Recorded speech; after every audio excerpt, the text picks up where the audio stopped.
Manchester ടെസ്റ്റിൽ ഇന്ത്യയുടെ രണ്ടാം ഇന്നിംഗ്സിന്റെ തുടക്കം കണ്ടവരാരും തന്നെ കരുതി കാണില്ല ഈ കളിയിൽ സമനിലയാകുമെന്ന്. 0 റണ്ണിൽ 2 വിക്കറ്റുകളായിരുന്നു ഇന്ത്യക്ക് നഷ്ടമായത്. ആ ഒരു ഘട്ടത്തിൽ ഇന്ത്യ തോൽക്കുമെന്ന് തന്നെയാണ് എല്ലാവരും കരുതിയത്. കാരണം 300-ലേറെ റൺസ് ആയിരുന്നു ഇംഗ്ലണ്ടിന് ലീഡ് ഉണ്ടായിരുന്നത്. എന്നാൽ അവിടെ നിന്ന് ഇന്ത്യ പൊരുതി കയറി. ഓപ്പണർ രാഹുലും ക്യാപ്റ്റൻ ഗില്ലും ചേർന്ന് ഇന്ത്യയെ വിരോചിതമായി കരകയറ്റി. ഏകദേശം 88 ഓവേഴ്സാണ് ഇവർ ഇരുവരും ചേർന്ന് നിന്ന് ഇന്ത്യയുടെ കോട്ട കാത്തത്.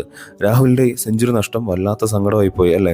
ഒരു അൺപ്ലേയബിൾ ബോളിലായിരുന്നു രാഹുൽ പുറത്തായത്.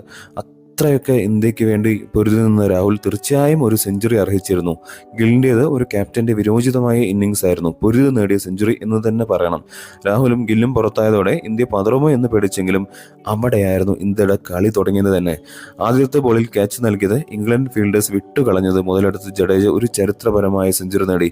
കൂടെ വാഷിംഗ്ടൺ സുന്ദറും ടെസ്റ്റ് കരിയറിലെ ആദ്യത്തെ സെഞ്ചുറി കൂടി നേടിയതോടെ ഇന്ത്യ കളി പൊരുതി സമനിലയിലാക്കി. ജഡേജയുടെയും വാഷിംഗ്ടൺ സുന്ദറിന്റെയും ചെറുത്തുനിൽപ്പ് ഇംഗ്ലണ്ട് ഒട്ടും പ്രതീക്ഷ കാണില്ല. ജഡേജയ്ക്ക് ഈ സീരീസ് ഒരു കിടിലം സീരീസ് ആയിരിക്കും. ബാറ്റിംഗിൽ ഒരു രക്ഷയുമില്ലാത്ത പെർഫോമൻസ് ആണ് അദ്ദേഹം കാഴ്ചവെക്കുന്നത്.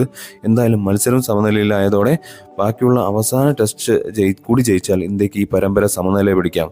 ഇന്ത്യൻ ടീമിന് ആശംസകൾ. ഈ പോഡ്കാസ്റ്റ് നിങ്ങൾക്ക് ഇഷ്ടപ്പെടുന്നുണ്ടെങ്കിൽ തീർച്ചയായിട്ടും ലൈക്ക് ചെയ്യുക, ഷെയർ ചെയ്യുക, സബ്സ്ക്രൈബ് ചെയ്തൊന്ന് സപ്പോർട്ട് ചെയ്യുക.